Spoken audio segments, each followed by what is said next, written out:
Hello there, welcome to the Football Bloc. My name is Brandon, and today I'm going to give you my prediction for the Gold Cup 2021 final, as well as a brief preview of the match. If that sounds interesting, let's hop right into it. One step beyond.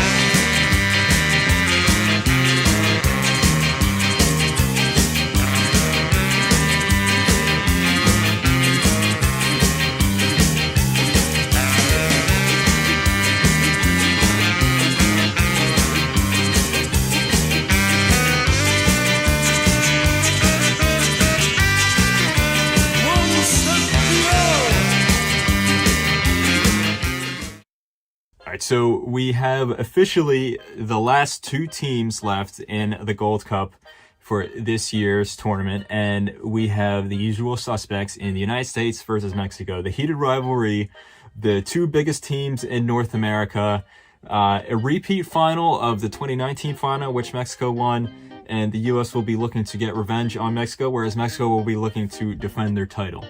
So without further ado, let's delve into this match and look into either team, how they play, and how they've got to this point so far. So as for the United States, they were drawn in a group with Haiti, Martinique, and Canada. They topped the group. They were undefeated. They only conceded one goal, but they didn't really play the best football. Keep in mind that this is a B team, some even say a C team. The United States chose not to bring their A squad to this tournament. Just to scheduling conflicts. You had the Nations League about a month and a half ago, and then we have World Cup qualifying in about a month and a half from now, so they didn't want to tire out the main squad. And Greg Berhalter also wanted to look at a lot of the younger guys, or guys that may be bench players, and see if they have any opportunities in the A squad. So not many people were expecting the U.S. to play that well, and that's kind of how it went. The U.S. grinded out 3 wins. They blew away Martinique, but it's Martinique. And Haiti, they didn't really play too well against Haiti, but they came away with a win. And then same story with Canada. Although Canada are one of the better teams in CONCACAF, the U.S. did not really play that well. They kind of grabbed an early lead and just defended for the entirety of the match. But on to the quarterfinals, the United States went up against Jamaica. Now, Jamaica are a team who are very good in North America, and they were playing some good football, some good attacking football, especially throughout this Gold Cup. And they were a challenge for the U.S. They were, I would say, maybe the better team in the first half. It was kind of up in the air, but then I feel the United States really grew into their own into the second half, and they came away with a deserved win. Wonderful goal from Matthew Hoppe, leading the U.S. to the semifinal against Qatar. Now, this was a very interesting match because obviously Qatar have never played the U.S. before. This is their first ever appearance in the Gold Cup. They're an invited team. Champions of Asia, though, they're a very strong team, no pushover, and they were just tearing up this Gold Cup. They conceded a few goals here and there, but they were scoring goals like crazy. And I would argue that they were, slightly favored in this match, considering how much they've been playing better than the United States, and considering that this United States team, as I said before, is a B team, or C team, whatever you want to call it. But Qatar, as good as they were in the first half, kind of dropped off in the second half in this match, and the U.S. again grew into their own and came away with another 1-0 victory, this time a goal from Giassi Zardes, who came off the bench, leading the U.S. to this match here against Mexico. Now, as for their cross-country rival, we have Mexico. They were drawn into a group with Guatemala, El Salvador, and Trinidad and Tobago. Even though they were unable to score against Trinidad, they still came away with a 0-0 draw. They were the dominant team in the match, and then they were the dominant team in the other two matches, overcoming El Salvador and overcoming Guatemala. Guatemala was a relatively easy match for Mexico, and then El Salvador, even though they were a tough team, Mexico, again, dominating the entire match. Their win never really looked in doubt.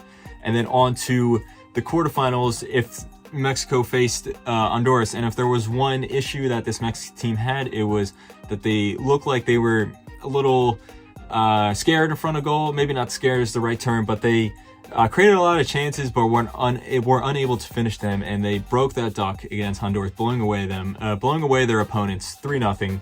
Very convincing win, leading into the semifinals. Mexico looked to be the best team in the tournament by far. But against Canada, they didn't really live up to the billing.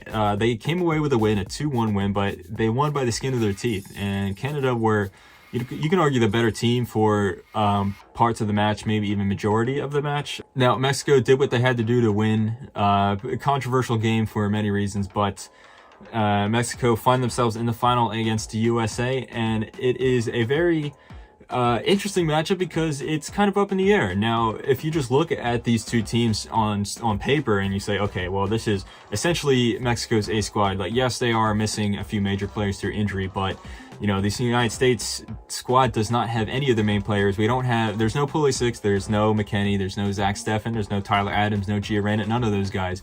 There are still some very talented players in the squad, but most of these guys are playing in their first ever international tournament for the senior team, whereas Mexico, you look, they have incredibly experienced players. You know, they have, you know, Hector Herrera, Hector Moreno, Carlos Salcedo, a bunch of guys that are still around. Salcedo may be one of the players that Mexican fans wishes wasn't around, but still. Besides that game against Canada, they really showed how great of a team they are and just how much of a professional team they are, how they know their status within North America, whereas the United States, they've had to struggle for each of their wins. Now, when you look at this United States team, though, even though they have struggled for their wins, and even though they don't play the best football, technically they have not been that great. That team collective is very, very strong. And that is one thing that I'm very proud to see as an American fan myself, because when you look at the Greg Berhalter team that made it to the final of the 2019 Gold Cup, and that was crushed 3-0 by Mexico only a few months after losing to Mexico in the Gold Cup final, there was just no passion. There wasn't really much aggression or any determination there. The team just kind of looked lost. Now, fast forward 2 years, even though it's not the best possible squad, they look and play much more like a team than that Gold Cup team full of the A squad guys from 2 years ago. And even that A squad team that beat Mexico in the Nations League final about a month and a half ago, they had that same team mentality. So I'm very proud as an American to see that Greg Berhalter is really realizing his mistakes and fixing them. And I feel that Greg Berhalter has, as a manager, has really grown into this U.S. job as well, especially in this tournament, as he's shown that even if he doesn't make the best, even if he doesn't roll out the best starting 11 or best formation, he knows when to make changes, when to make the right changes, introduce the right guys, or tweak the system a bit. And that's how we've come about with our wins, even though the teams we have faced have outplayed us at certain times. Now, Mexico, you know, as I said before, dominated all the teams up against Canada. Now, this Canada match is really interesting because when Mexico went up against a team that was comparable, at least comparable in terms of quality, they looked a little complacent. They looked a little arrogant, to say the least. And I think that something similar will happen here in this match against the U.S. And I think the way that this match will start off, I think it'll start out similar to the game against Qatar, where the U.S. was on the back foot, where their opponent was more the proactive team in their half. I feel that Mexico will dominate the match probably throughout the entirety of the first half, but will be unable to score. I think the United States have a really strong defense. Miles Robinson has been having a wonderful tournament, as well as Matt Turner, who has been the goalkeeper of the tournament, in my opinion. And I think that Mexico, as I said before, will be pushing the U.S. back into their own territory, but the U.S. will be holding on. And then I feel into maybe the 70th minute on, I feel the U.S. will really start to click into form. I feel that the U.S. will start growing into the game, and that strong team collective, which ultimately is more important than any tactics or any player quality that you can ask for, will really start to bubble to the surface. And then we're going to see the U.S. winning those 50-50 balls, the U.S. Going in for those tackles, and making the more proactive counterattacks, going forward, having the stronger run of play. And I think with only a few minutes left to go, the U.S. will score the lone goal of the game and the winning goal of the game. Now, I'm tempted to say Matthew Hoppe will score, but I said that he was going to score a brace last game. He ended up not scoring any. But I'm going to go for it. I'm going to say Matthew Hoppe will score the winning goal for the U.S. in the Gold Cup final. And the 80th to 90th minute, somewhere in that territory, last 10 minutes of the game. And much like the last game against Qatar, it's going to be a seesaw of a match. I think USA is going to have good opportunities, but Mexico is going to have their opportunities as well. It could really go either way. It's going to be like Mexico's match against Canada. It's going to be really violent. There's going to be a lot of tackles. This is a rivalry. Now, again, you look on paper, Mexico have the much stronger team, but this is the U.S. versus Mexico. These two teams hate each other. They're the two biggest teams in CONCACAF. They're not only fighting for the Gold Cup title, they're fighting for the bragging rights to be the best team in the region, the best team of CONCACAF and of North America. So all that history, all those stats go flying out the window when it's a tense rivalry like this. Not only that, you add on the whole, political situation, the history between these two countries as well. I think we're in for a very exciting game, but a very tense game. And as I said before, I think the U.S. will come out with a 1-0 narrow lead. Now, you can call me biased, but I don't care. This is what I think is going to happen. I think the U.S. is going to win.